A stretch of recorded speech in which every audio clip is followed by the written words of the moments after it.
Hello and welcome back to another OMNIHEROES video. In this video we're going to go through the teams that I have built for Supremacy, and they seem to be doing relatively well.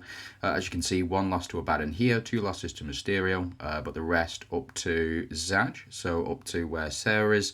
That is where I got into Supremacy, so all of my matches so far, besides those three, have been victories. And they were very close as well. I believe Abaddon was 9, we went 4-5. With Abaddon, yeah, and Mysterio I think was 8, something like that. Yeah, so we did get to those final matches, but unfortunately, enemy team prevailed in those ones. However, what we are going to do is we're going to have a look at the defensive lineup that I've gone ahead and built, and what we're going to look to do with it, and how or what the thought process behind it was. So firstly, we have Audrey, we have Behemoth on this front row. We do want to give Behemoth as much HP as possible because she's going to be taking a lot of hits, but fortunately she does have a new skin, which is, I think, still available at time of release of this video. You also have Halissa on the team to give everybody else a 500% HP boost if you have her exclusive runes. So if we jump in, let's have a look at her runes. As you can see, got full red for them, or full legendary. If I click on this one, Purify, go Fuse All. Shall we see? Let's Purify. Let's see whether or not we can get a Supreme attack, and we can as well. So yeah, absolutely fantastic. We do get Supreme attack. You should probably go full dodge with Halissa, and the reason for that is the dodge effect for Shadow Arcs are very, very good, very strong. But Halissa's runes, if you do have them, her epic runes when deploying 2 Monarch synergy mates, Halissa and Monarch synergy mates increase their max HP by 200%, goes up to 300%, and then up to 500% if you have full red, which is why I've gone for full red for Halissa. You've got Leviathan and Jormungand as well. Now, got the chest, I've got the, Sylvan Shield, and also the Execution Blades as well, giving us shielding, a double shielding for Audrey. So in case you don't know, whenever a shield is applied to Audrey, not including holy shields, but just normal shields, she dishes 25% of those shields out to the rest of the team as well. So this is a full-on protection build. We do have Leviathan here to reflect attacks back, Behemoth to increase the speed of our units, and Jormungand to increase the damage multipliers of our ultimates and active skills, as well as the other Monarch in the team, the Deviant Monarch that we do need in order to fill out the roster. So we do have 5 Monarchs, 4 Royals, 4 Dooms, 3 Thunders. Thunder's very important this season. After allied heroes deal damage, they inflict additional damage equal to 10% of attack on all enemies. So a very strong effect. We have 3 Glorians, technically, in Audrey and Jormungand. We have 2 Deviants, 2 Celestials, and 1 Lightseeker as well. Not that it makes too much of a difference for the Lightseeker, but every 1 stack buff gained by Lightseeker increases damage boost up to 20%. So damage boost and damage reduction as well. And then finally, I do have the healing as well, because we don't have too much healing on this team, so we do need to rely on the accessory in order to power Audrey up, which can be done very quickly. Now we move into the next team. I have gone for a mix of Avengers and Glorians as well, Cleopatra being my other Glorian, but we do have Isis and Aphrodite here as well.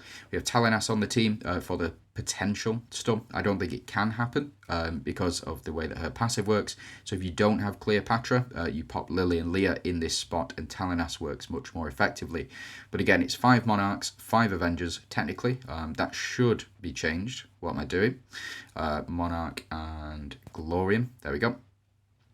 So that is 5 Monarchs, 4 Royals, 4 Celestials, and Mavis, of course, 4 Avengers. You've got 3 Ouroboros, which is the damage, so the HP, HP recovery at the end of every round. So as you can see, not too much healing on this team either. We do have Sphere in the relics for the healing, but there's not too much. So the Ouroboros healing really does help us stay alive for much longer, especially because we're running all Monarchs. And then we have 3 Glorians and then 1 Lightseeker as well. With regards to relics, just gone for Spear, Sphere, and Hand of Tyr because it rhymes. And also it is a Glorian Avengers mix as well. So we do get the 2 stars under the Avengers, and we get 2 stars under Glorians as well. And the HP pool, so increasing max HP by 100% for all of the monarchs on the team, or for any unit on the team, but primarily I use this for monarch builds. We do have Isis here, who is going to be able to bring our units back. We have Mavis as a sort of safety net. We have Cleopatra to increase attacks and provide holy shielding, and we have Aphrodite as well, who will go ahead and steal enemy units. So we move on to the next team. It is again 5 monarch team. There seems to be a theme here.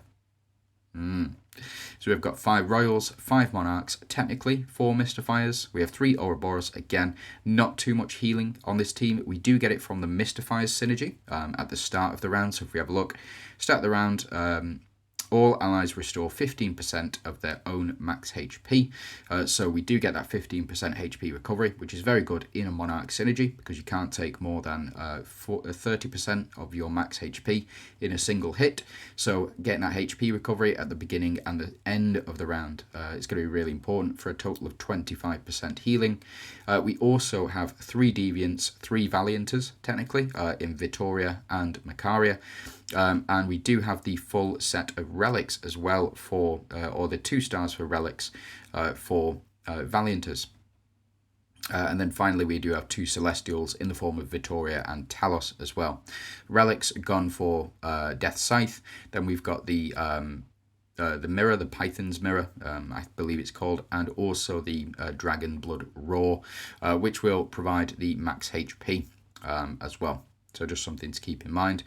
Plus the flaming points, but we don't really care about the flaming points. It's more for the max HP increase for our monarch team.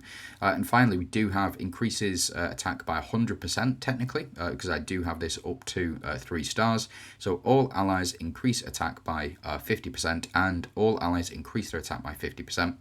So we get an additional 100% attack increase with that relic, which is actually quite required. This has a lot of survivability, this team, but does not put out very much damage at all, which is why the increase in attack is so important.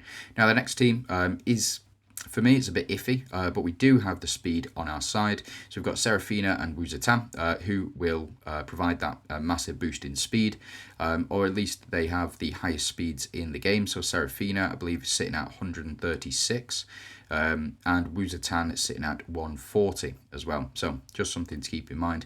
We have Eudora and Elisha as a great combo from the Ethereal team, which is why we've also got the So I've also got Excalibur in here to increase crit rate, so we can build up Elisha much faster. Bahamut is in here primarily because of the new skin, but also because she does stop enemies. She immobilizes them effectively, so stops them from taking action, or she has the chance to, and then in round 3 she has an additional chance to stop all enemies from taking action. Eudora is the main damage dealer in this team.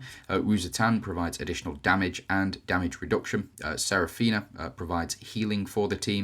But also, please do not discount Seraphina's exclusive runes. If you do not have them, have a look at them. They are really, really strong.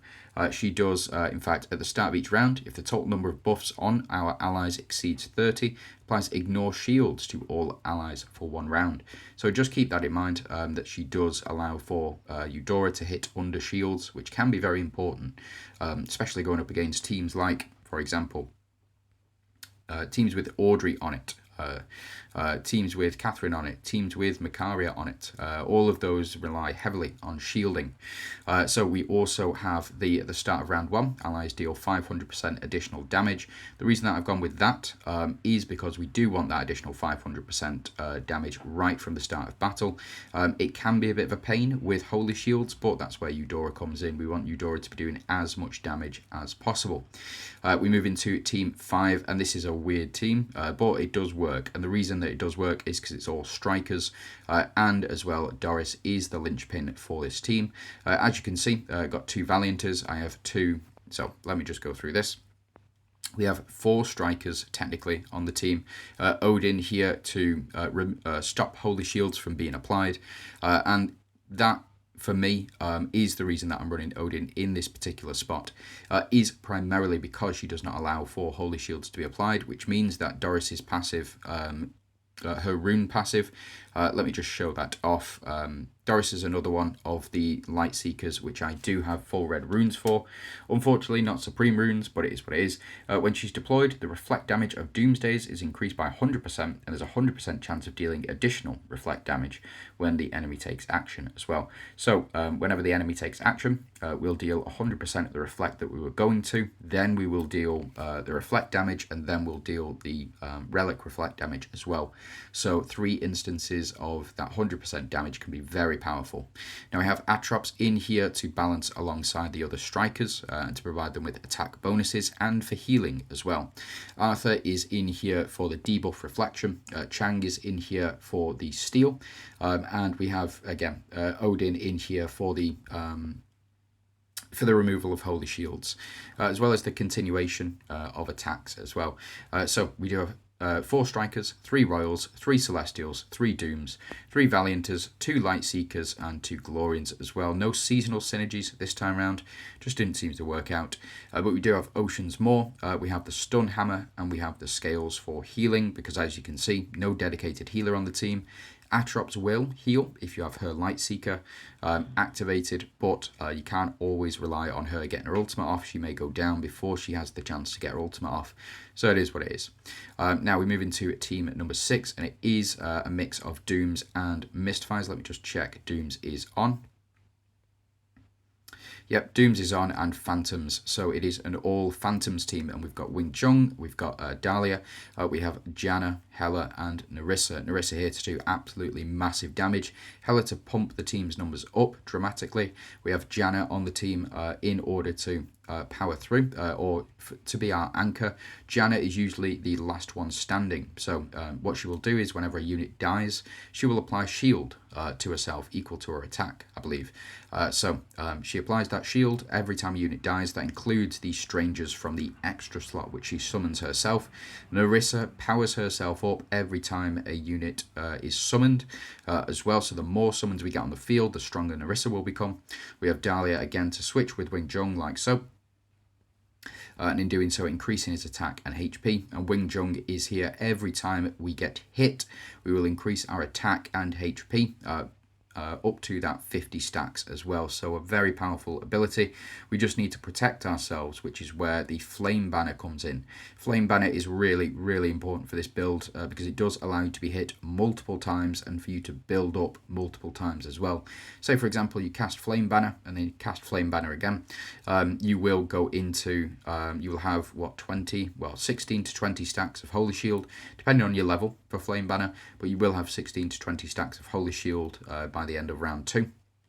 So enemies have to plough their way through that, unless they're using Celestial Synergy, which is where Flame Banner is a bit redundant. But it also does have the other effect of ignoring 80% defense when attacking a target, which is really, really important for Nerissa, because she does a lot of damage. Now we do have Magatama as well. Magatama, one of the most important relics in the matchup. And the reason for that is because even in the mirror, or in any other matchup, even against Dooms, when our units go down, they will deal 100% of their attack to all enemies. It's because I've got it at that high of a star level that it will deal 100% of our attack to enemies. So if the attack is high enough, with thanks to Wing Chun, with thanks to Hela, with thanks to Janna and Nerissa and Dahlia as well, all increase attack as part of their passive. And so we're looking to do as much damage with Magatama as possible. It's your Mavis on a stick, it is your Mulan on a stick. Applying that Karmic Fire is also very important, especially for Nerissa. Now we also have this, which will reset the cooldowns of our ultimates as well. This usually pops in at round 2 after our units have performed their ultimates. So Janna, Hela and Nerissa will all perform their ultimates, and then we will get this reset, which means that in round 3, we go into round 3, and Janna, Hela and Nerissa will all perform their ultimates in round 3 as well. So just something to keep in mind. And the relic that I've gone for is, of course, the increased attack of all Avengers. However, we do still have 3 Dooms on the team, technically. We have Dahlia and Hela. We have 5 Royals, 5 Phantoms, 4 Avengers with the 2 stars underneath. 3 Nethers, which is not something that we've come up across before, but it does provide the Phantom team with a bit more survivability.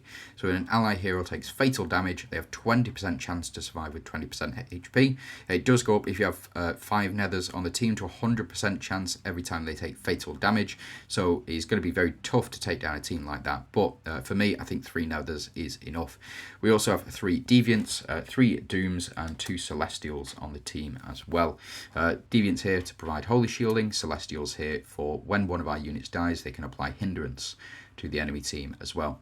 Now, next team, I've gone for Valianters and all Valianters. We do have Ra on the team because what I've found is when Liandra comes up against Doom's enemies, then she just goes straight down. She'll do her ultimate attack and she'll go straight down. It is really sad, actually, that she just folds to Doom's, as does Pandora, especially going up against enemy Leviathan, where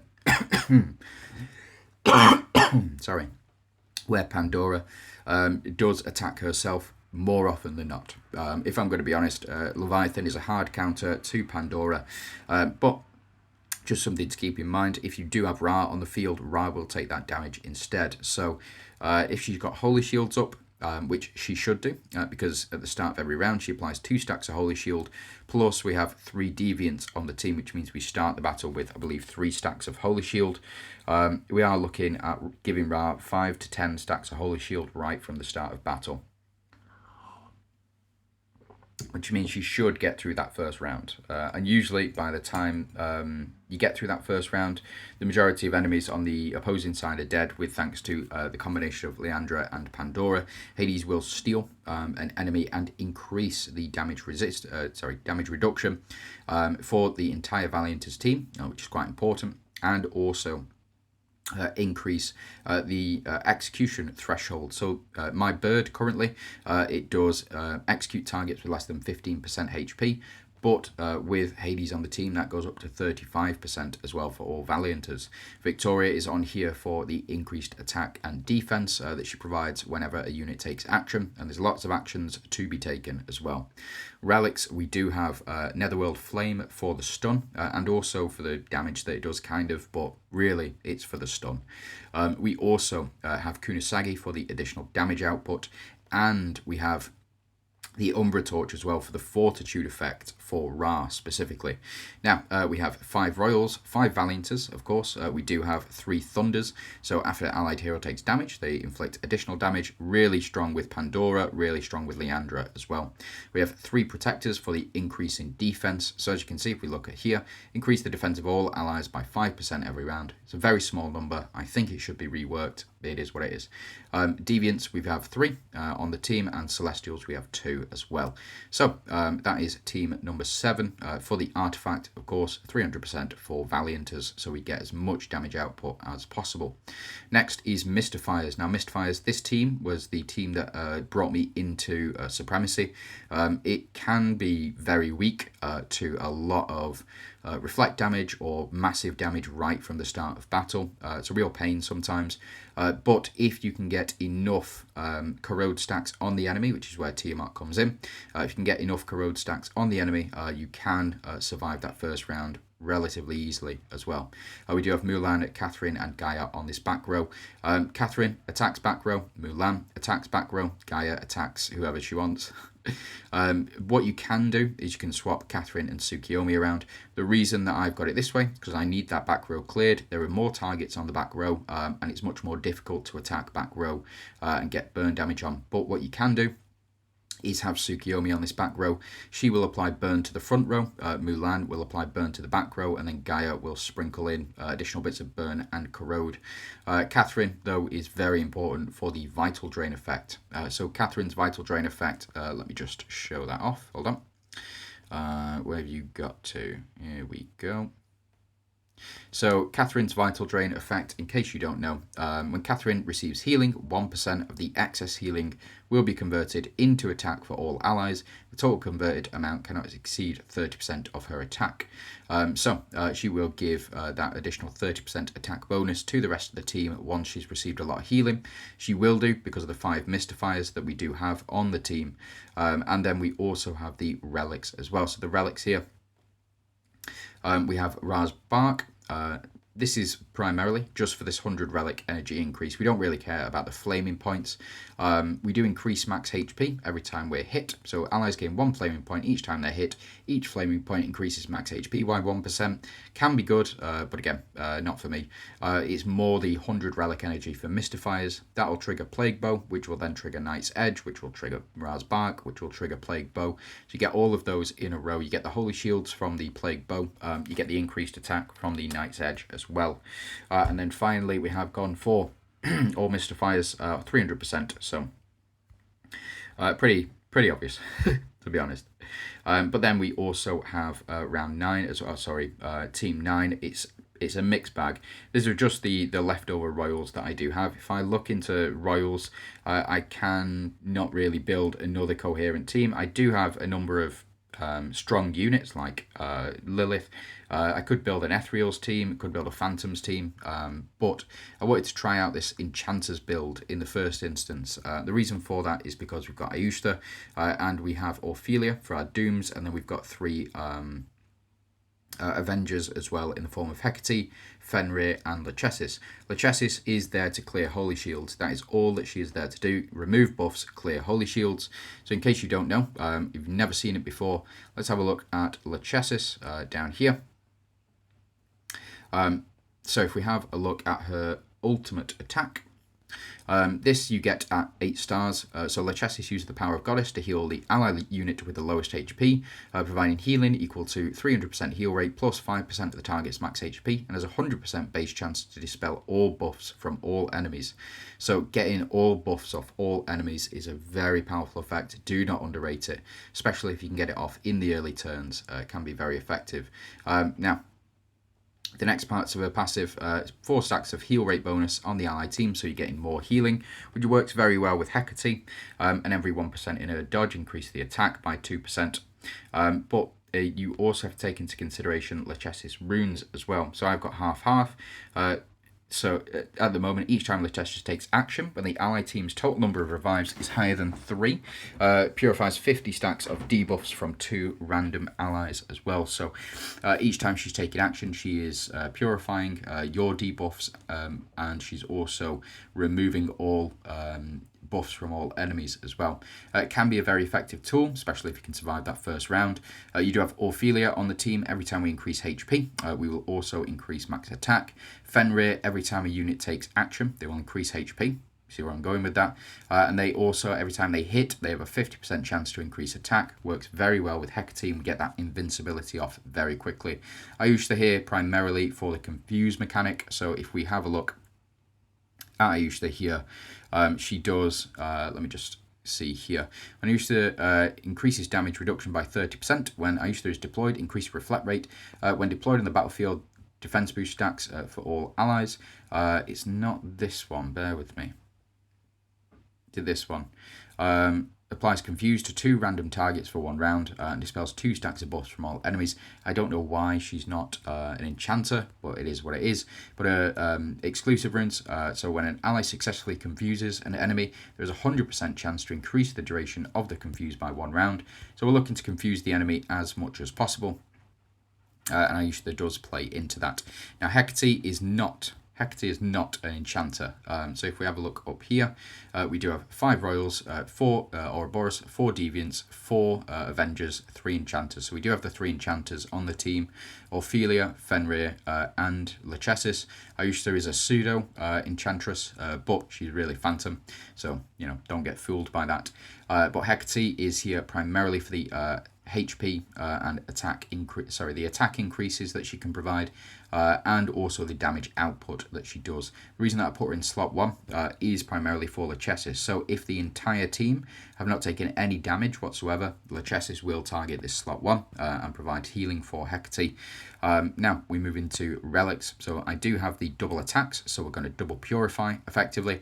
We have the increase damage for the increase in Doom's damage, and also we have the Frostclaw as well, so we get those freezing points built up. But really this stun is very, very powerful. We also have the double attacks. The double attacks, do not underestimate them, especially with Fenrir. So say for example, Fenrir does a double attack. She attacks all 3 of the back row, and so effectively she can, or she has the potential to get a 12 million attack boost right from turn 2. I usually will attack all 5 units, and she'll do that twice, so she has the potential to accumulate 20 million attack. So it can build up very quickly.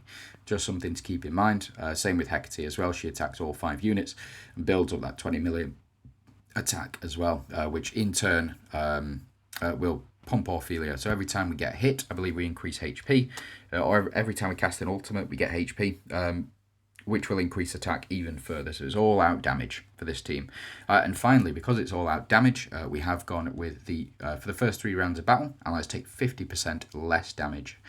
So just a way to keep your team alive for as long as possible, as well as the Ouroboros as well. We have 20% HP at the end of each round, which really does help out Hecate. It really does. Very powerful effect. But those are the teams. So what I will do, I will show you this loss against Abaddon. And the reason I'm going to show you this loss against Abaddon is because all 9 teams have been showcased here as well. So what we'll do is we'll have a sit through and just see how far we can push it. If I feel as though it's getting too much, or we know clearly who the victor is going to be, I will go ahead and skip. So we move into this first team. As you can see, it is the Monarch, Doom and Glorian team. So the reason that I went with Glorians to pair alongside Leviathan, Behemoth and Halissa is because of the control resistance effect. So for the first 2 rounds, we cannot be taunted, we cannot be stunned, we cannot have anything applied to us effectively. Like this, for example, if we're up in a mirror match, the opposing Behemoth's attack would not taunt us here. So we do take out Dahlia, which is not super relevant in the Phantoms matchup. It is what it is. So Nerissa here to pop off. Hopefully we should start to do, yeah, so we do get a stun as well. That is not bad on Nerissa, which just, it'll stop her from popping off if we do take anybody else out. Now we do get the double shield proc. No, we don't get the double shield proc, which is a bit of a shame. And something to note as well, if Halissa tries to target one of the units on the team with her basic heal, then what can happen is Leviathan can reflect that back to the enemies as well. So just something to keep in mind. It's very strange. We do get these misses as well, and we get the Execution Blaze to trigger. So you get the double trigger for that. And now we will wait just to increase HP. And as you can see, Jormungand doing 51,000 million is not bad at all. But yeah, they just keep coming back over and over and over again. Fortunately, we do have Monarchs. It can be a real pain, actually, going up against Phantoms, because especially Doom Phantoms as well, because you just don't have the protection that you need. But it seems though absolutely fine for us because of the massive HP pools that we do have as well. Plus the shielding. So this is why. So we did reflect back the taunt. So we have, are we out of that? No, so we're still in round 2, I believe. Absolutely no problem. And especially because we do have Elma here trying to taunt us. Works out very well. So it is just effective. It seems like a bit of a slaughter, to be honest. But lots of damage from enemy Nerissa as well. But we are still taking him out in one shot. And the reason that Nerissa is going down here is because the reflect damage from the Dooms, which can be very important. We do get the stun here for Elma and Dahlia as well, and the reflect damage is just too much at this point. So every time units are taking action, we're dealing all of that reflect damage, and especially with Nerissa, she just goes straight down. Just goes straight down. Yeah, I do enjoy this team very much. It's very, very strong. So Nerissa, again, she's got to keep coming back over and over and over again, but is what it is. So we nearly get Elma down here. Elma does return the stun back to Audrey. We didn't get the reflected back with Leviathan. And then we do get the stun here on our Behemoth, which is, it's okay. But stun isn't altogether too important with what do you call it, with Dooms, they can just stand there and take it all day. As long as the HP is high enough, then you can take that all day, every day. We do get a full stun here from Elmer, and he's able to survive and go through that reflect damage because Dahlia is still alive. Fortunately, I think this should be it. Yeah, so this should be it. We'll go ahead and skip that one. We don't need to see the rest, but that's how the team functions effectively. Now going up against another Phantoms team here with our Monarchs team, so we'll just see how well we do. Again, this is a 4-match loss, so we do lose this match, but what we do is we do see all 9 teams in action, and what we're trying to do with these teams as well. Now this is going to be much more difficult because we don't have the HP increases from from Halissa, but we do have Mavis as kind of a backup here. So every time a unit dies, Mavis will in fact increase her attack. And as you can see, reflect damage on the opposing team is very, very strong, and lots of holy shielding as well. We do get some healing back here, but it's not altogether too much. Sphere, just the healing relics, they just don't do a lot. If I'm being honest, they just don't do a lot, to be honest. They need to do more, but I suspect it's because of the massive HP pools as well. So we do get enemy Sylvan here doing what she needs to do, and we get burn damage applied to us as well. So burn damage being applied by Uster here, very, very strong, and a good skin as well. One that I do not own, one of those skins is Ayushta's skin, but I believe for season 12 we are getting a brand new Ayushta anyway. And unfortunately, Aphrodite here unable to take action, I believe, because of the confuse. Oh no, we're okay. We're okay. We do get our own Ayushta as well. And she removes all debuffs. Something that is slept on. A lot of people focus primarily on Aphrodite doing those ultimates every single round. But something to keep note of is that... So something to keep note of is that Aphrodite does, in fact, purify all debuffs and gains 1,000 attack every time she purifies a debuff from all allies, which is one of the reasons she's so strong. So is this a stun on our entire team? No, it's not, but I think it is the Emperor who's going to take us down here. Oh, no. Talina's still surviving with a sliver of her health. Aphrodite to steal an opposing Sylvan. Not bad, we'll take that. Take out Janna in the process as well. Aphrodite, another thing that she does is every time Sylvan or one of the summons or one of the units she steals takes damage, she receives healing equal to the damage done as well, which is why she healed just them. So it's just something to keep in mind. We get a bit of additional healing here, building up Aphrodite even more. And our first loss, that is Talinas, goes straight down. It is what it is, but hindrance has been applied on the enemies, which means that hopefully we'll be able to take them down as quickly as possible, but it's very unlikely, to say the least. So we do take all of them down in this particular matchup, Aphrodite putting in the majority of the work here. But do remember, every time a unit dies, we are getting these buffs as well, and that is from Isis. So every time a unit does go down, we do gain those buffs back effectively. Now we get Magatama to proc and Mavis here. Not bad, doing the job. We just kind of need Mavis to go down as quickly as possible, and then once Mavis has gone down, she'll start the chain then. So we do get the double attack from enemy Victoria here. Does take down enemy Sylvan, but that enemy Sylvan wasn't stolen. Fortunately, we do steal the actual enemy Sylvan here. We have had hindrance applied every single round so far, which is a real pain, to be honest. Hindrance, I think, yeah, it's very, very strong, very strong. What I will do, I think because we are, 33 minutes in at the moment, we'll go ahead and skip, and it looks like Janna took the cake on that one. Again, Janna being an anchor for the... It is very, very strong. Now, we come up against Dooms here, Doris and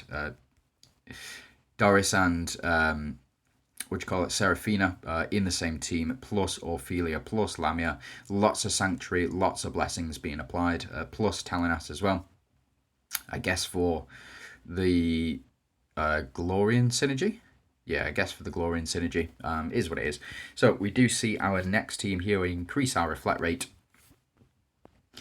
So we'll just see how much that pays off. I think, to be honest, it's going to be a real pain, this one. Now, we do lose a lot of Holy Shield here, and hopefully we are going to look to, when we get into this next round. So Lachesis was not silenced, that's great.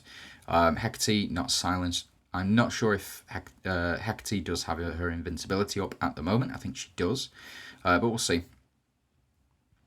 So Abyssal Breath does pop off. Holy Shield goes down.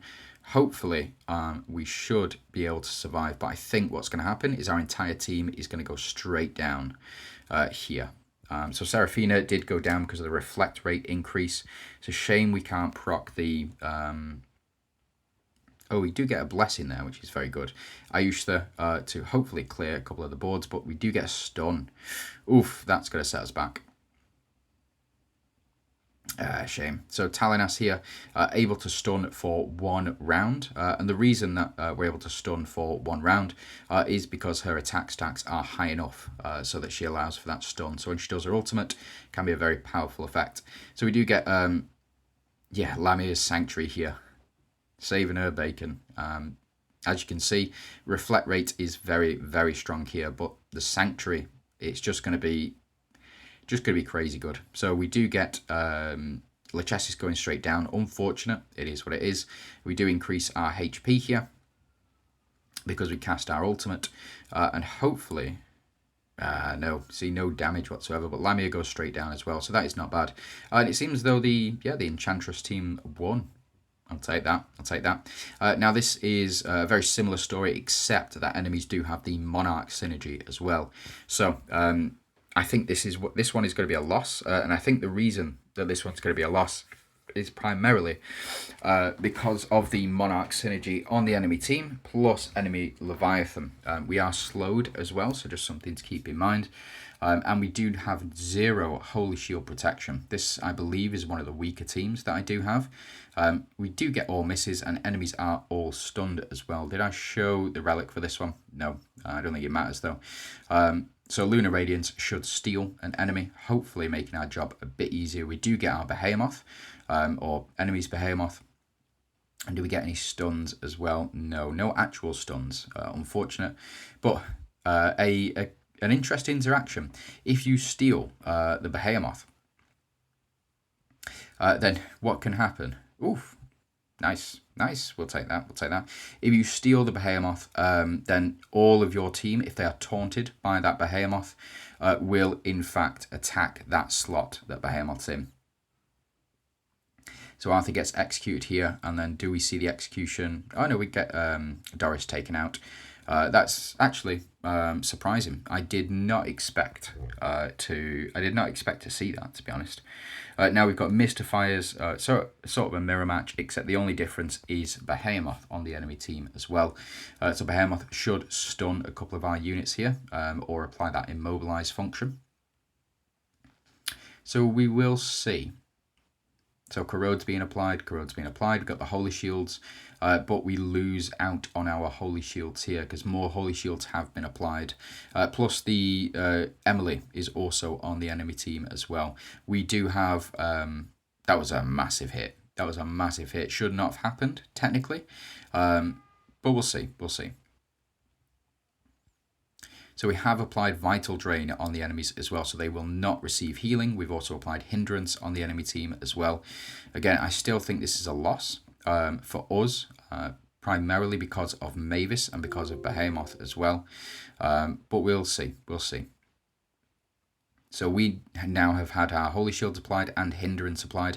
Enemy Gaia strikes first because he's an attacker, or she's the attacker, so she will go first. We are stunned as well. But those were all misses, so that's okay. We'll see. We can't get any Holy Shield activation, so as you can see, Hindrance has been applied. We don't get very much Holy Shield activation. It's only Catherine who's not had Hindrance applied to her. So yeah, again, being on the play with in Gaia mirrors, it's just so strong, just really strong. Gaia is there supposedly to counterbalance, but it is what it is. So yeah, being on the being on the play versus being on the draw. So same in every single card game. And don't get me wrong, OMNIHEROES is a card game as well. Maybe we can do a little bit of damage with Catherine here. We should be able to... So we don't even take Emily out. What a shame. We do apply all of that corrode damage and all that burn, but we have also had the corrode and burn applied to us as well. So that is match number 5, and then we move into match number 6. Ooh, I don't know who's going to win this one. We will see.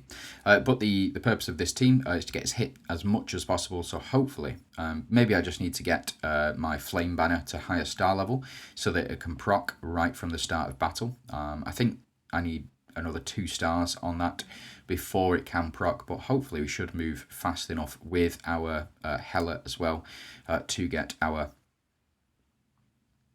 Oh, we do get the steal as well. Who are you stealing?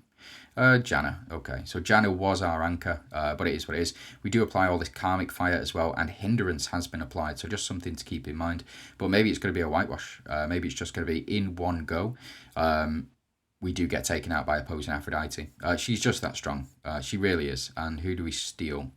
Oh, we don't steal anybody. So this is not our Janna, and Aphrodite can no longer steal.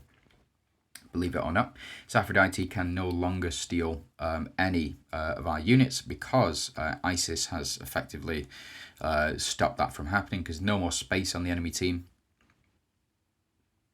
for Aphrodite to steal, so we won't have that problem. Now we will, because Nerissa has just gone straight for that. So enemy's going to steal Wing Zhong. Wing Zhong is going to go straight down here. Aphrodite's going to steal another one, and it just chains off. So we know what happens here. Yeah, Mavis and Isis are very, very strong pairing. We were able to take enemy Aphrodite down, but yeah, it is what it is. Now, enemy has gone for a similar setup to what we've got in our other build, except they're using Lancelot and Chang in this one. Chang to steal, I believe. I don't expect to lose this one, I think, because we are going to go faster than the enemies, but the corrode damage might do it. Really might. It's a really powerful effect. We do immobilize Lancelot though, so Lancelot cannot take action and therefore cannot steal one of our units. Lancelot as well, every time a unit is stolen, say for example through Chang, every time a unit is stolen, Lancelot will apply stacks of corrode as well. So just something to keep in mind. And we do get Seraphina to proc here, which means that we're going to increase our attack and defense, which can happen in round 1. You kind of expect it in round 2, but in round 1, that's where you're looking to go. And enemies have unlocked their ultimate attacks. So Chang will ultimate twice in this round. Who's she stealing? Okay, so she's stealing Elisha, which is fine. We're looking for the attack and HP increases for Elisha anyway. So we'll just see how much we can get off here, or how quickly we can pop off. So Wu Zetian hopefully should steal a unit from the enemy. We do steal Chang as well. That's actually quite important. We get healing from Seraphina. Dullahan to do actually not altogether too much damage, but it's because of the protect function that Wu Zetian does apply, or Empress Wu does apply.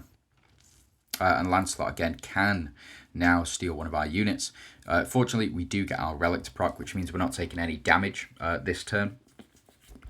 How much is Behemoth doing? She should have taken Dullahan out then. We even get confused on here. Very good. Yeah, so we did take out Dullahan and Talos, but Lancelot is still the problem. He is very, very strong. Do not underestimate Lancelot. Do get a stun? No. But something to note, the reason that... yeah, so even though he's stunned, he still stole our Wu Zetian, which is a real pain. Lancelot does have a 40% chance to apply Phantom Illusion effect when he takes action here. But fortunately, Eudora to see it out. Not bad at all. We'll take that. And these two matches, so it looks like we're on course for victory, but enemy's just got a very, very powerful team. Jormungand, very good and very strong with Pandora and Eudora as well, because she increases the, she increases the coefficient of the attacks by 200%. So say, for example, Eudora does 548 or 648% damage with her ultimate attack, she will now do 800%. So without Odin, applying the no holy shields on here, very, very strong effect indeed. And enemies, I believe, have... So it's not been procced yet, but it will. And we're just unfortunately getting very unlucky with these hits. It is what it is. So we do not remove Holy Shield there. Do not remove Holy Shield there. Got no way of damaging these units. Sanctuary being applied, yeah. So let's see. Yes, Holy Shield has been taken out here. Wu Zetian giving effectively immortality in this particular round. And we are looking for to absorb as much damage with Ra as possible. So now enemies are invincible for this first round. It is what it is, and they've got all these stacks of Holy Shield as well. So again, not a team that we're going to beat very easily. So we can't do any damage, we can't remove any Holy Shields from the enemy. The only chance that we do have is that one of our units dies, probably Ra, to be honest. So we'll see here. I think Ra is going to go straight down. Yeah, Ra goes straight down, but all of those Holy Shields have been removed. We have been frozen, unfortunately, and enemy Pandora does proc here, so I'm not going to sit through all of Pandora proccing. Did take them up to round 3 to get us down, but it is what it is. And then this last team, all Protectors, looks like. Oh, Protectors plus Odin. So Odin is the last one, and we've got our Monarch team here. Not the strongest to finish on, but they do... This team, again, it used to be top. It used to be top team, this, until they just stopped doing damage. I don't know why. And we are stunned as well. That's probably doesn't help. But yeah, Valianters, got Leandra, got Hades. We do have Odin as well. And something else to note, enemy using Tsukiyomi here. Not Tsukiyomi, Amaterasu. And that will increase the crit damage by 100%, I believe, something like that. Victoria will apply that bind effect. So that's the purpose of Victoria on this team, is to apply the bind effect. Hades will steal our Victoria. My Victoria does not have half red or full red exclusive runes, so we cannot apply bind, unfortunately. So it is what it is. Enemy to do no damage to us, get big misses on here, but speed is also a problem with this team, especially without a skim.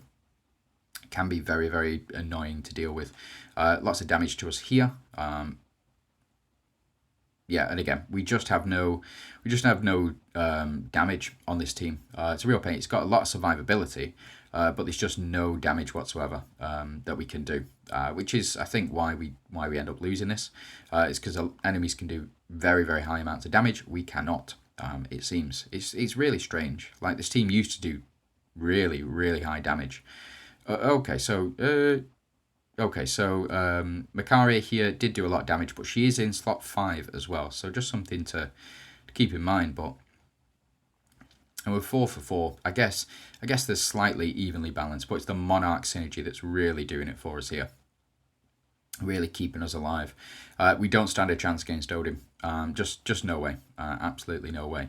So what I'm going to do, I will finish up here. I think we've gone on for long enough, yeah, 47 minutes, nearly an hour's worth of content for you. You're welcome. Dullahan being execute here will allow Hades to repeat that action. Fortunately, we get units coming back. The reason for that is Python's Mirror emits Gloomy Light when 3 units in the battlefield die, grants 1 revival chance to 3 surviving allies. So that's why we got our 2 units back here. That's just how it works. If you're ever confused about that, have a look at what relics the enemies are running. So no Avengers on the team, no Phantoms on the team, but they come back. It's probably because of Python's Mirror. So there we go. I think we've seen enough of this match. Yeah, it looks like we did get up to round 10 with it, but those are all of the teams in action, and as you can see, I've got a relatively good record so far. These are all attempts against me. I've not made any attempts, or I've made about 2 or 3 attempts with this team, but they've all been successful. Let me know how you get on, and then we'll take it from there. Yeah, you have a great day. Good luck in all of your challenges.